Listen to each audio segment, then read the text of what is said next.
Chapter 7. Nationalism. Global problems need global answers. Given that the whole of humankind now constitutes a single civilization, with all people sharing common challenges and opportunities, why do Britons, Americans, Russians and numerous other groups turn towards nationalistic isolation? Does a return to nationalism offer real solutions to the unprecedented problems of our global world, or is it an escapist indulgence that may doom humankind and the entire biosphere to disaster? In order to answer this question, we should first dispel a widespread myth. Contrary to common wisdom, nationalism is not a natural and eternal part of the human psyche, and it is not rooted in human biology. True, humans are social animals through and through, with group loyalty imprinted in their genes. However, for hundreds of thousands of years Homo sapiens and its hominid ancestors lived in small intimate communities numbering no more than a few dozen people. Humans easily develop loyalty to small intimate groups such as a tribe, an infantry company, or a family business, but it is hardly natural for humans to be loyal to millions of utter strangers. Such mass loyalties have appeared only in the last few thousand years, yesterday morning, in evolutionary terms, and they require immense efforts of social construction. People went to the trouble of constructing national collectives because they confronted challenges that could not be solved by any single tribe. Take, for example, the ancient tribes that lived along the Nile River thousands of years ago. The river was their lifeblood. It watered their fields and carried their commerce. But it was an unpredictable ally. Too little rain, and people starved to death. Too much rain, and the river overflowed its banks and destroyed entire villages. No tribe could solve this problem by itself, because each tribe commanded only a small section of the river and could mobilize no more than a few hundred laborers.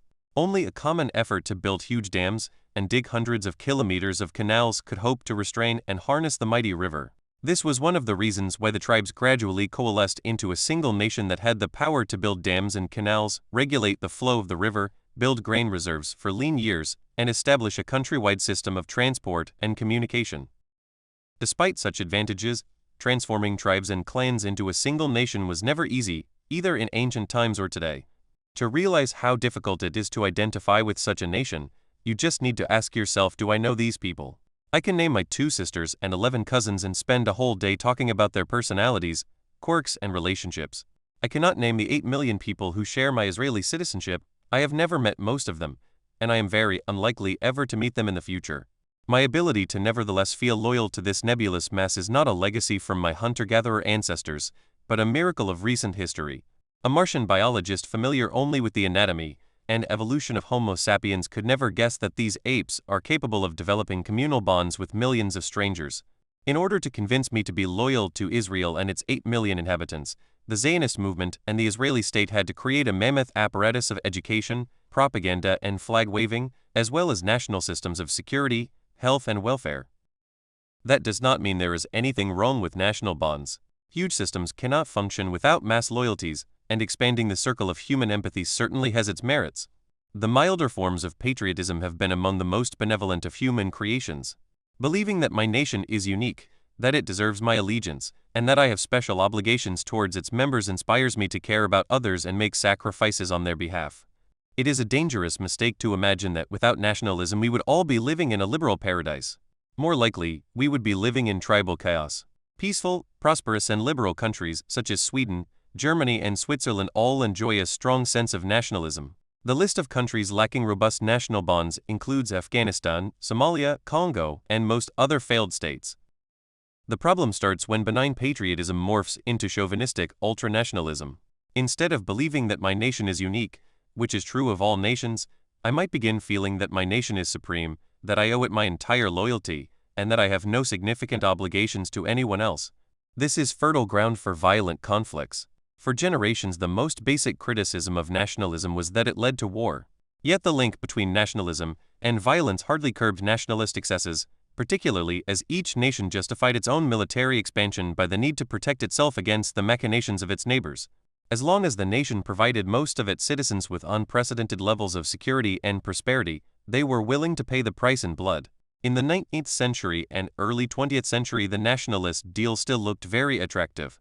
Though nationalism was leading to horrendous conflicts on an unprecedented scale, modern nation-states also built massive systems of healthcare, education and welfare. National health services made Passchendaele and Verdun seem worthwhile. Everything changed in 1945.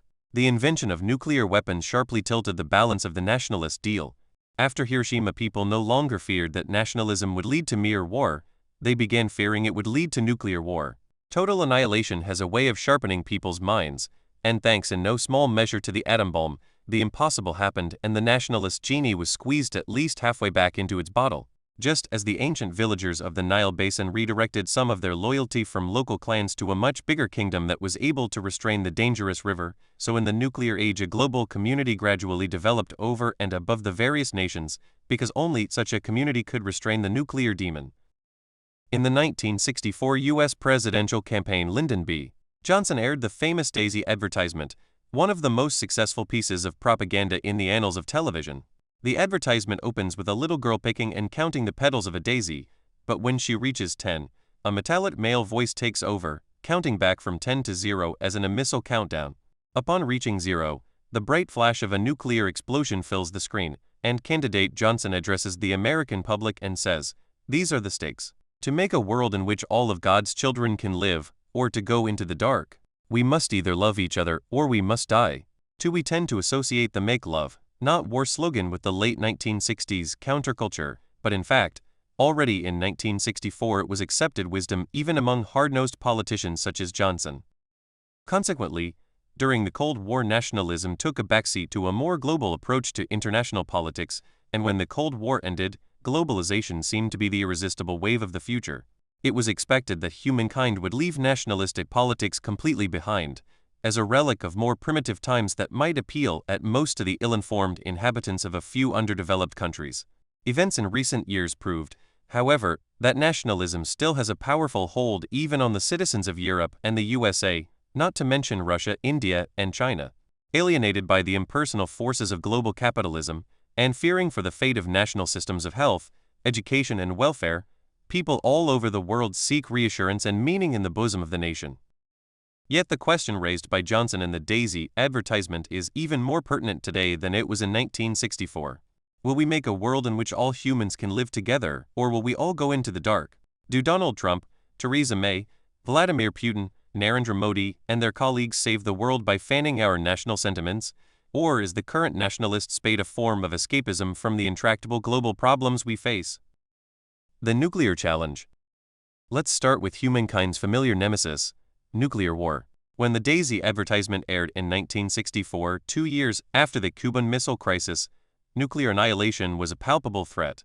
Pundits and laypeople alike feared that humankind did not have the wisdom to avert destruction, and that it was only a matter of time before the Cold War turned scorching hot. In fact, humankind successfully rose to the nuclear challenge. Americans, Soviets, Europeans, and Chinese changed the way geopolitics has been conducted for millennia, so that the Cold War ended with little bloodshed, and a new internationalist world order fostered an era of unprecedented peace. Not only was nuclear war averted, but war of all kinds declined. Since 1945, surprisingly few borders have been redrawn through naked aggression, and most countries have ceased using war as a standard political tool. In 2016, despite wars in Syria, Ukraine, and several other hotspots, fewer people died from human violence than from obesity, from car accidents, or from suicide. This may well have been the greatest political and moral achievement of our times. Unfortunately, by now we are so used to this achievement that we take it for granted. This is partly why people allow themselves to play with fire. Russia and the USA have recently embarked on a new nuclear arms race, developing novel doomsday machines that threaten to undo the hard-won gains of the last decades and bring us back to the brink of nuclear annihilation. Meanwhile, the public have learned to stop worrying and love the balm as suggested in Dr. Strangelove, or have just forgotten about its existence. Thus the Brexit debate in Britain, a major nuclear power, revolved mainly around questions of economics and immigration, while the vital contribution of the EU to European and global peace has largely been ignored. After centuries of terrible bloodshed, French, Germans, Italians, and Britons have finally built a mechanism that ensures continental harmony, only to have the British public throw a spanner into the miracle machine. It was extremely difficult to construct the internationalist regime that prevented nuclear war and safeguarded global peace. No doubt we need to adapt this regime to the changing conditions of the world, for example by relying less on the USA and giving a greater role to non-Western powers such as China and India. But abandoning this regime altogether and reverting to nationalist power politics would be an irresponsible gamble. True, in the 19th century countries played the nationalist game without destroying human civilization. But that was in the pre-Hiroshima era. Since then, nuclear weapons have raised the stakes and changed the fundamental nature of war and politics. As long as humans know how to enrich uranium and plutonium, their survival depends on privileging the prevention of nuclear war over the interests of any particular nation. Zealous nationalists who cry "our country first" should ask themselves whether their country by itself, without a robust system of international cooperation, can protect the world, or even itself, from nuclear destruction. The ecological challenge. On top of nuclear war, in the coming decades, humankind will face a new existential threat that hardly registered on the political radars in 1964: ecological collapse. Humans are destabilizing the global biosphere on multiple fronts. We are taking more and more resources out of the environment, while pumping back into it enormous quantities of waste and poison, thereby changing the composition of the soil, the water, and the atmosphere. We are hardly even aware of the myriad ways in which we disrupt the delicate ecological balance that has been shaped over millions of years. Consider, for example, the use of phosphorus as a fertilizer. In small quantities it is an essential nutrient for the growth of plants, but in excessive amounts it becomes toxic. Modern industrial farming is based on artificially fertilizing the fields with plenty of phosphorus, but the high phosphorus runoff from the farms subsequently poisons rivers, lakes, and oceans, with a devastating impact on marine life. A farmer growing corn in Iowa might thus inadvertently kill fish in the Gulf of Mexico.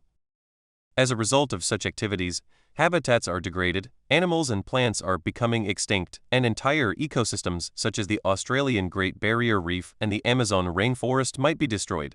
For thousands of years Homo sapiens behaved as an ecological serial killer, now it is morphing into an ecological mass murderer. If we continue with our present course it will cause not just the annihilation of a large percentage of all life forms, but it might also sap the foundations of human civilization. Most threatening of all is the prospect of climate change. Humans have been around for hundreds of thousands of years and have survived numerous ice ages and warm spells. However, agriculture, cities, and complex societies have existed for no more than 10,000 years. During this period, known as the Holocene, Earth's climate has been relatively stable.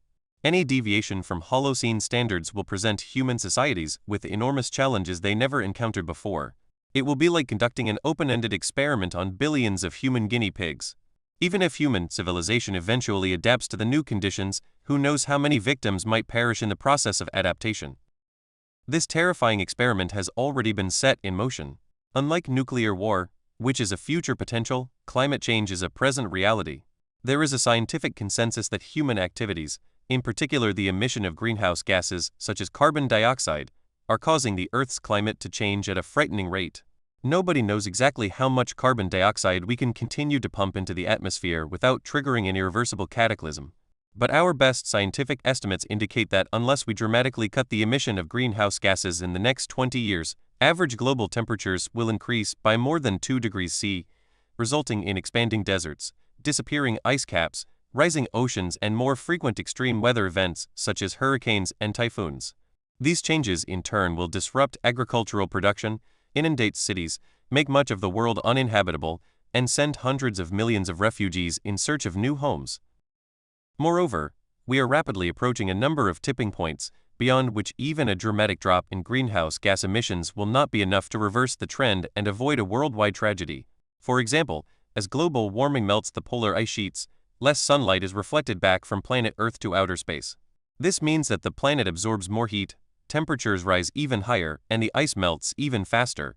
Once this feedback loop crosses a critical threshold, it will gather an irresistible momentum, and all the ice in the polar regions will melt even if humans stop burning coal, oil, and gas.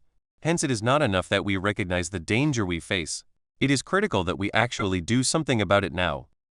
Unfortunately, as of 2018, instead of reducing greenhouse gas emissions, the global emission rate is still increasing. Humanity has very little time left to wean itself from fossil fuels. We need to enter rehab today. Not next year or next month, but today. Hello, I am Homo sapiens and I am a fossil fuel addict. Where does nationalism fit into this alarming picture? Is there a nationalist answer to the ecological menace? Can any nation, however powerful, stop global warming by itself? Individual countries can certainly adopt a variety of green policies, many of which make good economic as well as environmental sense. Governments can tax carbon emissions, add the cost of externalities to the price of oil and gas, adopt stronger environmental regulations, cut subsidies to polluting industries, and incentivize the switch to renewable energy. They can also invest more money in researching and developing revolutionary eco-friendly technologies, in a kind of ecological Manhattan Project. The internal combustion engine is to be thanked for many of the advancements of the last 150 years, but if we are to keep a stable physical and economic environment, it must now be retired and substituted by new technologies that do not burn fossil fuels. Technological breakthroughs can be helpful in many other fields besides energy. Consider, for example, the potential of developing clean meat. At present, the meat industry not only inflicts untold misery on billions of sentient beings, but it is also one of the chief causes of global warming, one of the main consumers of antibiotics and poison, and one of the foremost polluters of air, land and water. According to a 2013 report by the Institution of Mechanical Engineers, it takes about 15,000 liters of fresh water to produce 1 kilogram of beef, compared to 287 liters needed to produce a kilogram of potatoes. The pressure on the environment is likely to get worse as rising prosperity in countries such as China and Brazil allows hundreds of millions of additional people to switch from eating potatoes to eating beef on a regular basis. It would be difficult to convince the Chinese and the Brazilians, not to mention the Americans and the Germans, to stop eating steaks, hamburgers and sausages. But what if engineers could find a way to grow meat from cells? If you want a hamburger, just grow a hamburger, instead of raising and slaughtering an entire cow and transporting the carcass thousands of kilometers. This might sound like science fiction, but the world's first clean hamburger was grown from cells and then eaten. In 2013, it cost $330,000. 4 years of research and development brought the price down to $11 per unit, and within another decade industrially produced clean meat is expected to be cheaper than slaughtered meat. This technological development could save billions of animals from a life of abject misery, could help feed billions of malnourished humans, and could simultaneously help to prevent ecological meltdown. Hence, there are many things that governments, corporations, and individuals can do to avoid climate change. But to be effective, they must be done on a global level. When it comes to climate, countries are just not sovereign. They are at the mercy of actions taken by people on the other side of the planet. The Republic of Kiribati, an island nation in the Pacific Ocean, could reduce its greenhouse gas emissions to zero and nevertheless be submerged under the rising waves if other countries don't follow suit. Chad could put a solar panel on every roof in the country and yet become a barren desert due to the irresponsible environmental policies of distant foreigners. Even powerful nations such as China and Japan are not ecologically sovereign. To protect Shanghai, Hong Kong, and Tokyo from destructive floods and typhoons, the Chinese and Japanese will have to convince the Russian and American governments to abandon their business as usual approach. Nationalist isolationism is probably even more dangerous in the context of climate change than of nuclear war. An all-out nuclear war threatens to destroy all nations, so all nations have an equal stake in preventing it. Global warming, in contrast, will probably have a different impact on different nations. Some countries, most notably Russia, might actually benefit from it. Russia has relatively few coastline assets, hence it is far less worried than China or Kiribati about rising sea levels. And whereas higher temperatures are likely to turn Chad into a desert, they might simultaneously turn Siberia into the breadbasket of the world. Moreover, as the ice melts in the far north, the Russian-dominated Arctic sea lanes might become the artery of global commerce, and Kamchatka might replace Singapore as the crossroads of the world. Similarly, replacing fossil fuels with renewable energy sources is likely to appeal to some countries more than to others. China, Japan, and South Korea depend on importing huge quantities of oil and gas. They will be delighted to be free of that burden. Russia, Iran, and Saudi Arabia depend on exporting oil and gas. Their economies will collapse if oil and gas suddenly give way to solar and wind. Consequently, while some nations such as China, Japan, and Kiribati are likely to push hard for reducing global carbon emissions as soon as possible, other nations such as Russia and Iran might be far less enthusiastic. Even in countries that stand to lose much from global warming, such as the USA, nationalists might be too short-sighted and self-absorbed to appreciate the danger. A small, but telling example was given in January 2018, when the United States imposed a 30% tariff on foreign-made solar panels and solar equipment, preferring to support American solar producers even at a cost of slowing the switch to renewable energy. An atom bomb is such an obvious and immediate threat that nobody can ignore it. Global warming, in contrast, is a more vague and protracted menace, Hence, whenever long-term environmental considerations demand some painful short-term sacrifice, nationalists might be tempted to put immediate national interests first and reassure themselves that they can worry about the environment later, or just leave it to people elsewhere. Alternatively, they may simply deny the problem. It isn't a coincidence that skepticism about climate change tends to be the preserve of the nationalist right. You rarely see left-wing socialists tweet that climate change is a Chinese hoax. Since there is no national answer to the problem of global warming, some nationalist politicians prefer to believe the problem does not exist. The technological challenge. The same dynamics are likely to spoil any nationalist antidote to the third existential threat of the 21st century, technological disruption. As we saw in earlier chapters, the merger of infotech and biotech opens the door to a cornucopia of doomsday scenarios, ranging from digital dictatorships to the creation of a global useless class.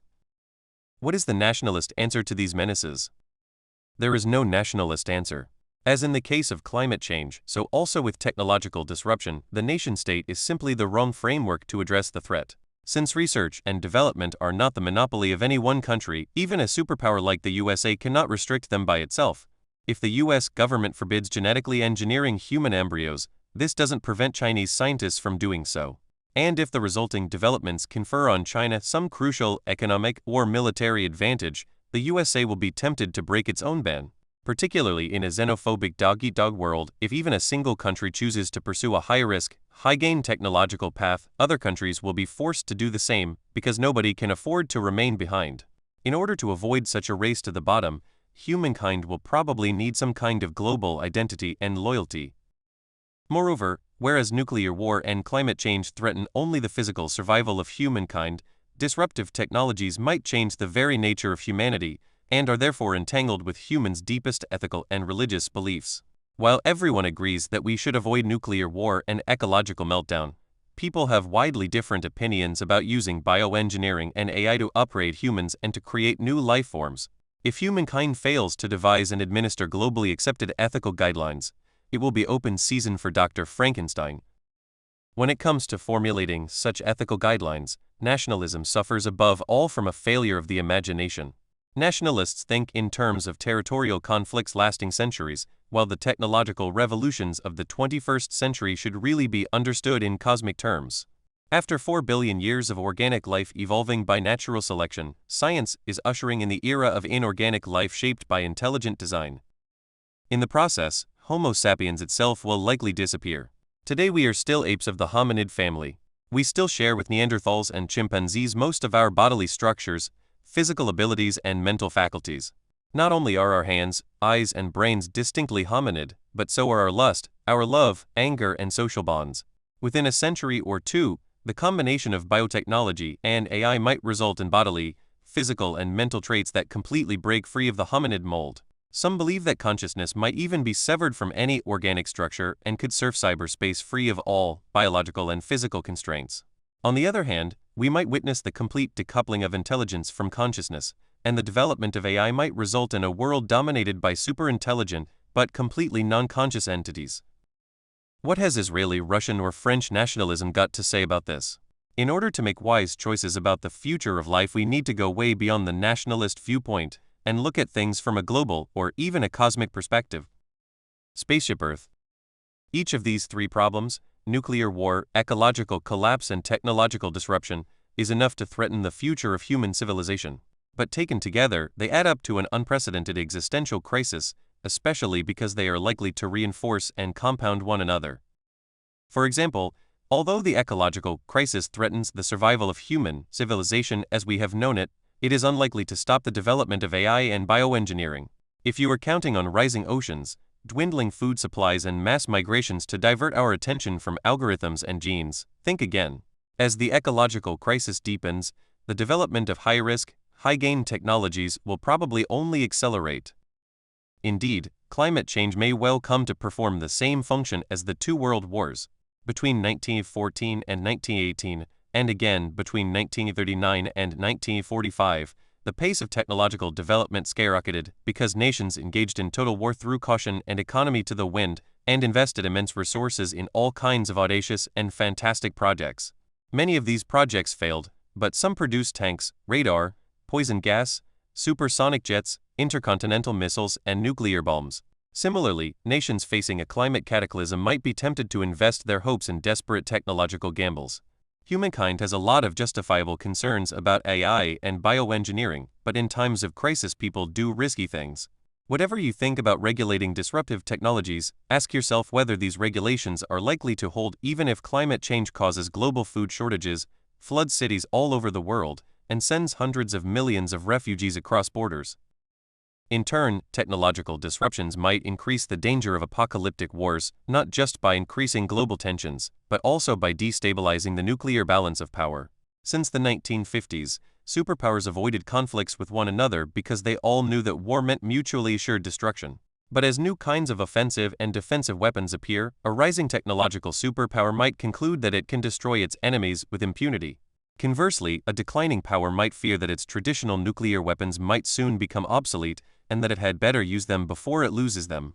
Traditionally, nuclear confrontations resembled a hyper-rational chess game. What would happen when players could use cyber attacks to wrest control of a rival's pieces, when anonymous third parties could move a pawn without anyone knowing who is making the move, or when Alpha Zero graduates from ordinary chess to nuclear chess? Just as the different challenges are likely to compound one another, so also the goodwill necessary to confront one challenge may be sapped away by problems on another front.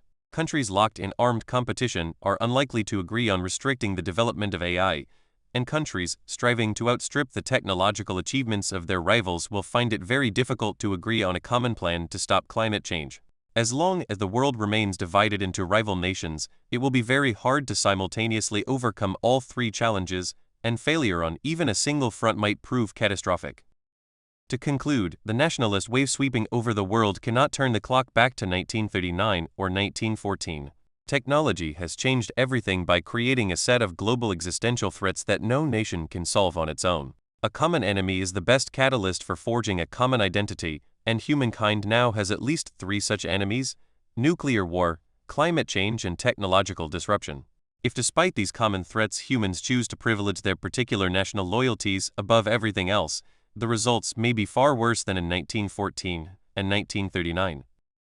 A much better path is the one outlined in the European Union's constitution, which says that while remaining proud of their own national identities and history, the peoples of Europe are determined to transcend their former divisions and, united ever more closely, to forge a common destiny. 16 That does not mean abolishing all national identities, abandoning all local traditions, and turning humanity into homogeneous grey goo. Nor does it mean vilifying all expressions of patriotism. Indeed, by providing a continental military and economic protective shell, the European Union arguably fostered local patriotism in places such as Flanders, Lombardy, Catalonia, and Scotland. The idea of establishing an independent Scotland or Catalonia looks more attractive when you don't have to fear a German invasion, and when you can count on a common European front against global warming and global corporations. European nationalists are therefore taking it easy. For all the talk of the return of the nation, few Europeans are actually willing to kill and be killed for it. When the Scots sought to break away from London's grip in the days of William Wallace and Robert Bruce, they had to raise an army to do so. In contrast, not a single person was killed during the 2014 Scottish referendum, and if next time Scots vote for independence, it is highly unlikely that they will have to restage the Battle of Bannockburn. The Catalan attempt to break away from Spain has resulted in considerably more violence, but it too falls far short of the carnage Barcelona experienced in 1939 or in 1914. The rest of the world can hopefully learn from the European example. Even on a united planet there will be plenty of room for the kind of patriotism that celebrates the uniqueness of my nation and stresses my special obligations towards it. Yet if we want to survive and flourish, humankind has little choice but to complement such local loyalties with substantial obligations towards a global community. A person can and should be loyal simultaneously to her family, her neighborhood, her profession, and her nation. Why not add humankind and planet Earth to that list? True, when you have multiple loyalties, conflicts are sometimes inevitable. But then who said life was simple? Deal with it. In previous centuries, national identities were forged because humans face problems and opportunities that were far beyond the scope of local tribes, and that only countrywide cooperation could hope to handle. In the 21st century, nations find themselves in the same situation as the old tribes. They are no longer the right framework to manage the most important challenges of the age. We need a new global identity because national institutions are incapable of handling a set of unprecedented global predicaments. We now have a global ecology, a global economy, and a global science, but we are still stuck with only national politics. This mismatch prevents the political system from effectively countering our main problems. To have effective politics, we must either deglobalize the ecology, the economy, and the march of science, or we must globalize our politics. Since it is impossible to deglobalize the ecology and the march of science, and since the cost of deglobalizing the economy would probably be prohibitive, the only real solution is to globalize politics. This does not mean establishing a global government, a doubtful and unrealistic vision. Rather, to globalize politics means that political dynamics within countries and even cities should give far more weight to global problems and interests. Nationalist sentiments are unlikely to be of much help in that. Perhaps, then, we can rely on the universal religious traditions of humankind to help us unite the world? Hundreds of years ago, religions such as Christianity and Islam already thought in global rather than local terms, and they were always keenly interested in the big questions of life rather than just in the political struggles of this or that nation. But are traditional religions still relevant? Do they retain the power to shape the world, or are they just inert relics from our past, tossed here and there by the mighty forces of modern states, economies, and technologies?